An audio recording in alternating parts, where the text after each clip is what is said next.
والحمد لله كان هذا اللقاء تواصلي حول تسليط الضوء حول بطولة افريقيا للأندية الممتازة. مدينة العيون غدا غتعطينا من سيمثل افريقيا بطولة العالم للأندية للإناث التي ستقام بالبرازيل. مدينة العيون ستعطينا بطل من سيمثل القارة الافريقية بطولة العالم للأندية. ستحتضن الدورة 32 لبطولة افريقيا للأندية الفائزة بالكاس، 8 فرق على مستوى الإناث، 12 فريقا على مستوى الذكور. جميع الظروف الاشتغال باش ان شاء الله تكون بطولة متميزة، بالإضافة أنه لمدة 12 يوما ستكون مدينة العيون عاصمة لإفريقيا. نتمنى النجاح لهذه التظاهرة هذه، ونتمنى التوفيق لكل من يبحث عن تاريخ يكتب له مدينة العيون في مجال كرة اليد الإفريقية.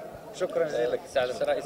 هل جميع الوفود وصلت الى المغرب؟ تقريبا اغلب الوفود وصلت باستثناء وفود ديال الكاميرون وفريق من مصر وفريق من ليبيا، اللي ان شاء الله اغلب الوفود غادي توصل غدا ان شاء الله مساء. ان شاء الله.